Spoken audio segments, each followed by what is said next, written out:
So, I want to talk about this is really hard, actually. I mean, it's real hard. Untangling is a word that comes to, that idea comes to mind. But yeah, when people believe in a political party and not on each other, no. I mean, if you think about a family and you think about, I mean, I'm just gonna, I'm gonna try not to name names, but well, how much do I want to say? My dad voted Republican. My mom says she voted Democrat. I don't I don't believe her. All right. I always voted Democrat, except for that one time in Greenville County where I think I voted Republican because I didn't like the person that was running for that position.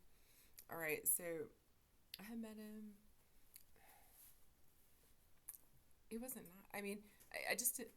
How do I describe it? All right, so there's someone out there who ran as a Republican who knows that. I mean, yeah, I'm here as, and supporting you. Is that apolitical? I mean, it's believing in someone. All right, so I was sponsored to go to a Democratic fundraiser, and I met. I don't know if he's the only person. It was a Democratic fundraiser, but yeah, the way he shook my hand and it was like, yeah, I know. I guess I'm not one of you. I mean, whatever you are exactly. I just sometimes, and is that a good way to be politically, or should a person just be, all right, I'm voting one ticket, I mean, I was like, I'm not voting for him, But other than that, I always voted Democrat. Last time was in 2020, and I ain't doing it again. All right, so, but I think about when a family or when people in a family define themselves by their political party, and they think about government instead of about each other. And yeah, I've witnessed, I've seen it. And well, sometimes, and I'm going to say this, I don't really know the extent of it because it's not my immediate family, but people that do fundraisers and really have political influence, where I mean, there must be some that's generational, but it's not in my immediate family in the same way, So, I mean, I don't think that it's in my immediate family.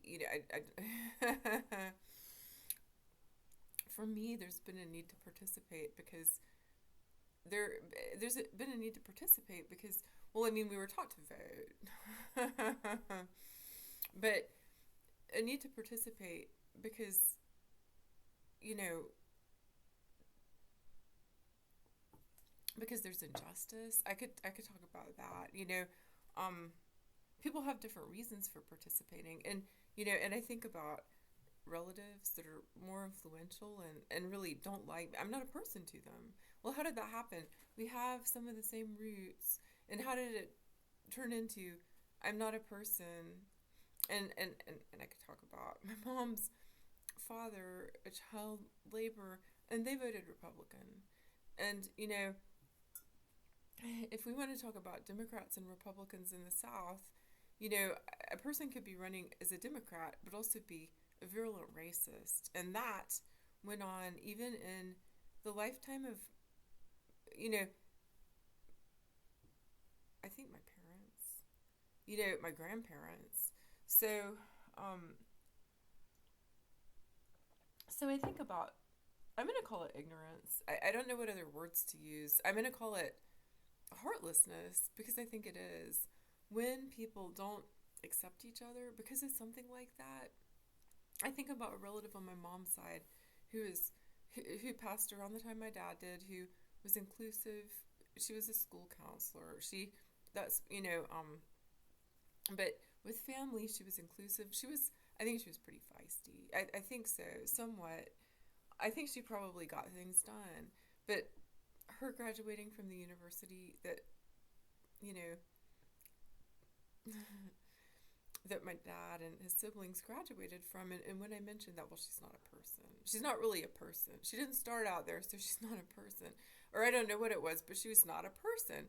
And how do you survive it? That's the biggest question. And I think for most of my life, I've just tried to avoid it. There have been comments, looks, you know, and I even find myself being in a deferential way towards my first cousin that is several months younger than me. And why is that? I mean, that's pretty messed up. So it's like begging, please don't reject me. Please don't slam the door on me. And I'm not asking for anything. It's just we're cousins. We're first cousins. What have I done anything that I mean, yeah, I mean, I don't want to say too much. I mean, we're different. How about that? And it shouldn't even take an East Point mama to be to I mean, I could talk just about prude, I guess, and I don't expect it in people my age. Where something is not communicated in a crass way, but thinking about, and is trying to thinking about health and things like that, and store slam. I mean, all right, so you want to live in the old South? Go for it. I mean, that's the world you want. Well, that's kind of what's happened again, despite people voting Democrat.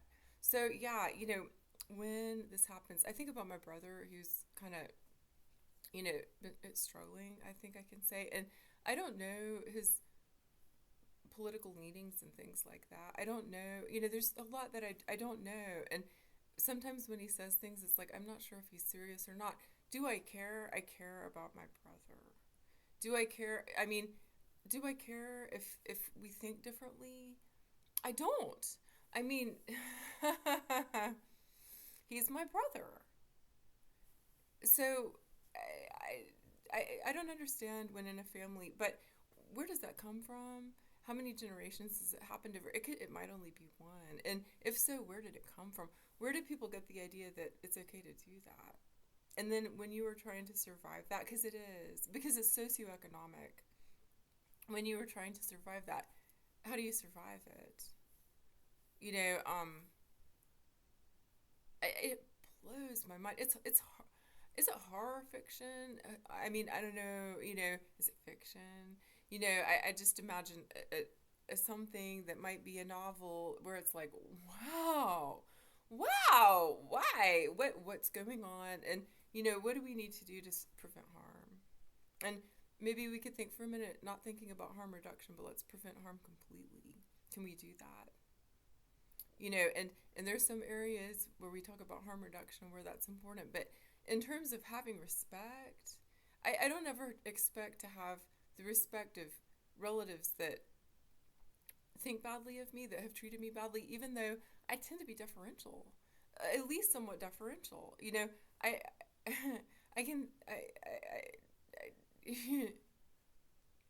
if you think about Mam and Sir and you think about Southern history, there it is. And if you think about socioeconomics, then you think about if people want to say upper class, I mean, what is that? Upper class, let's pull it down. All right. If you think about what somebody might want to call upper class, we could say privileged socioeconomically. And you think about people working themselves to death, potentially dying as children, working at labor, a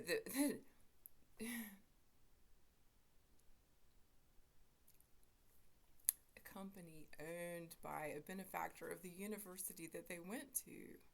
I mean, that's some serious conflict. That's some real serious conflict. Well, I don't like conflict. So, well, here's this, but I mean, I don't tend to try to tell older adults much. I communicate things to my mom sometimes, and she's usually not interested because history doesn't matter from her perspective. So, I tend to listen. I feel like I was taught to listen. But how do you protect yourself? How do you protect yourself when that's going on and they believe in government and that government is harming people? That is Democrats that are Republicans. And I really have to say it. Democrats are Republicans because it's the Republic. And when people put those interests over each other, then it's thinking like that, thinking politically when people are people. And yeah, so just a few more words, wondering if wondering what kind of conflict could happen. I wrote to my cousin, I did not make the mess, and I should not be blamed for the mess. And that's kind of where I am drawing the line. I did not make the mess, and I should not be blamed for the mess. With my brother, the stress from all that was not good for my aunt, and I know that. I communicated that when he was in the place. He has an uncle, cancer survivor, and I guess she probably was in heart failure for quite some time. I mean, I think I am too. My dad was too. And how much longer do I have? Do I even want to assume that I have years? I mean, I'm not going to.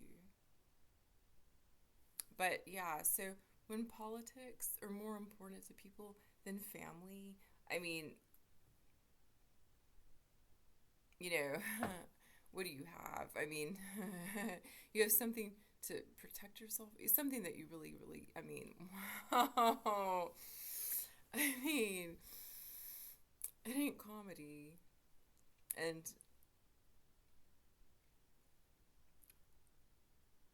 yeah, I don't know what that is. I just know I have been respectful and I have been treated badly. And if they choose to continue to be that way, I can't control that.